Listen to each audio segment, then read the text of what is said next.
नमस्कार दोस्तों, स्वागत है आप सभी का मरुधर यात्री व्लॉग के नए एपिसोड में।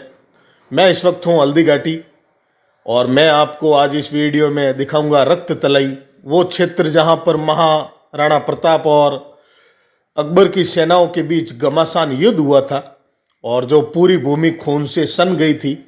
इस जगह के बारे में यहाँ कुछ जानकारी लिखी गई है। इसे भारत सरकार की ओर से संरक्षित स्मारक घोषित किया गया है। ये यहाँ पर रक्त तलाई, अंदर चलते हैं यहाँ से। ये मुख्य प्रवेश द्वार है। ये वही जगह है जहाँ पर महाराणा प्रताप और अकबर की सेनाओं के बीच भयंकर युद्ध हुआ था और पूरी भूमि जो है वो खून से लाल हो गई थी। ये यहाँ पर रक्त तलाई के बारे में कुछ जानकारी वगैरह लिखी गई है। सामने की ओर छतरियाँ वगैरह बनी हुई है। जो वीर महान योद्धा यहाँ पर लड़े थे उनकी याद में इन छतरियों का निर्माण किया गया है। जो वीर योद्धा इस युद्ध में शहीद हुए थे उनकी याद में इन जगहों का निर्माण किया गया है। इस छतरी के बारे में ये कहा जाता है कि ये वही जगह है जहाँ पर चेतक का पांव कटा था और महाराणा प्रताप के जो साथी थे झालामान सिंह, उनका वध यहीं पर हुआ था। वो यहीं पर वीर गति को प्राप्त हुए थे। उस वक्त सती प्रथा चालू थी तो उनकी पत्नी उन्हें लेकर इस जगह पर सती हो गई थी। यहाँ इस छतरी के अंदर सती माता की मूर्ति भी है। सती माता का मंदिर बोल सकते हैं आप इस जगह को। ये मुख्य गेट के अंदर आते ही सबसे पहले आपको दिखाई देती है। इस ओर चलते हैं। महाराणा प्रताप के जो सेनापति थे, सेना नायक हकीम खां सूरी, जो अफगानिस्तान की राजधानी काबुल के पठान थे, उनकी याद में इस जगह का निर्माण किया गया है। वो यहाँ पर शहीद हुए थे। कहते हैं कि उनका धड़ गिरा था इस जगह पर। और जब आप हल्दी घाटी की ओर जाते हैं तो वहाँ जो रास्ते में गुफा वगैरह आती है, वहाँ कहीं पर ऐसी जगह है जहाँ पर उनका शीश गिरा था। वो यहाँ से 3 किलोमीटर की दूरी पर स्थित है और धड़ उनका यहाँ पर गिरा था। ऐसे वीर योद्धा हुए हैं महाराणा प्रताप के लिए जिन्होंने अपना बलिदान दिया था। उन सभी की याद में यहाँ पर इन जगहों का निर्माण किया गया है। हकीम खां सूरी के बारे में कहा जाता है कि जब उनका धड़ यहाँ पर गिरा था तो उनके हाथ में जो तलवार थी वो नहीं छूट रही थी। काफ़ी लोगों ने कोशिश की लेकिन उनके हाथ से वो तलवार नहीं छुड़ा पाए, इसलिए तलवार के साथ ही उन्हें इस जगह पर दफन कर दिया गया। इस प्रकार के वीर योद्धा हुआ करते थे। यहाँ पर पहले छोटा सा तालाब हुआ करता था इसी जगह पर।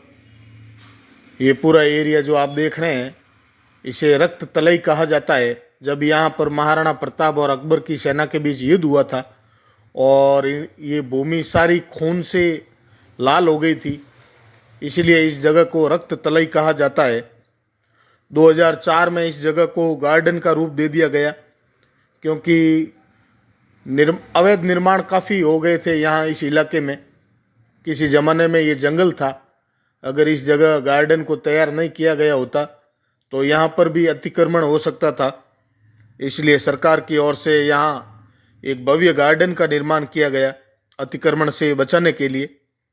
इस गांव के बाहर बनास नदी बहती है।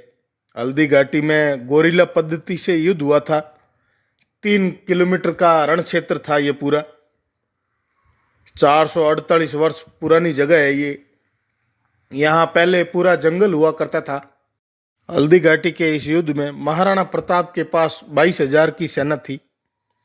उसमें से 18,000 सैनिक शहीद हो गए थे और अकबर के पास 80 से 85,000 के करीब सेना थी, जिसमें से 60-65,000 लोग यहाँ पर अपने प्राण गंवा चुके थे। ऐसा भयंकर युद्ध हुआ था यहाँ पर।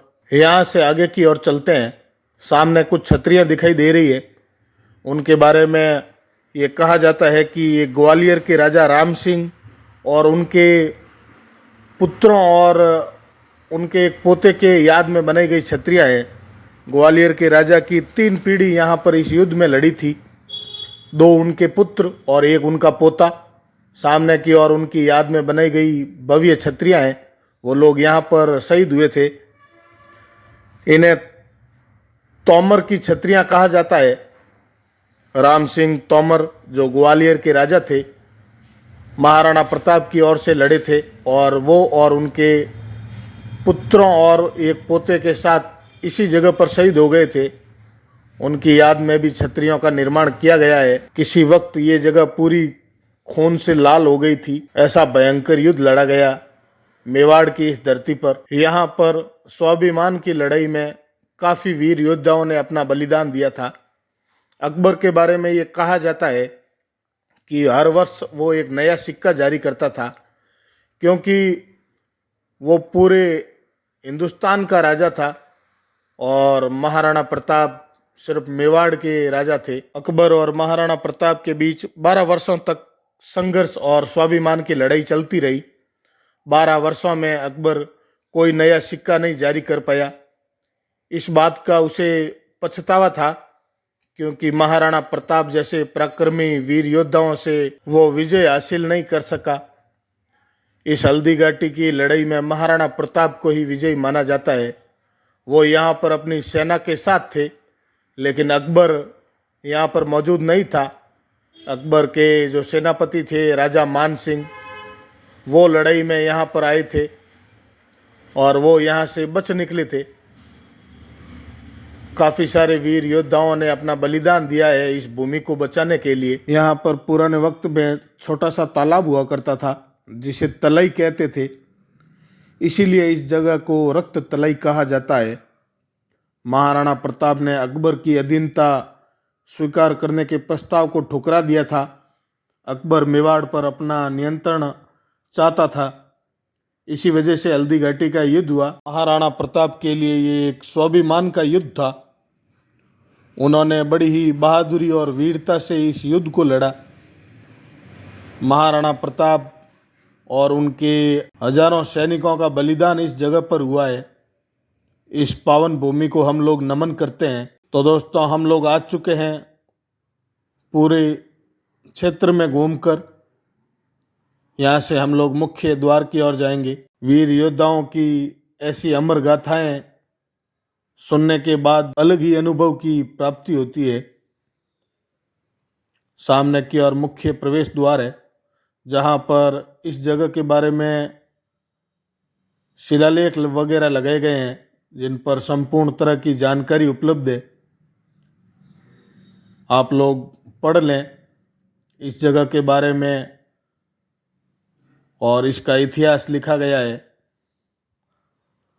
तो दोस्तों, मैं आशा करता हूं कि आपको ये वीडियो पसंद आएगा और मेरे द्वारा दी गई जानकारी आप लोगों को अच्छी लगेगी। वीडियो को लाइक और शेयर जरूर करें और मेरे चैनल मरुधर यात्री व्लॉग को ज़्यादा से ज़्यादा संख्या में सब्सक्राइब करें। आने वाले दिनों में आपको काफ़ी सारे वीडियोज़ मेरे चैनल पर देखने को मिलेंगे। तो मिलता हूँ आपसे वापस एक और नए व्लॉग में। तब तक के लिए बने रहें। धन्यवाद आप सभी लोगों का।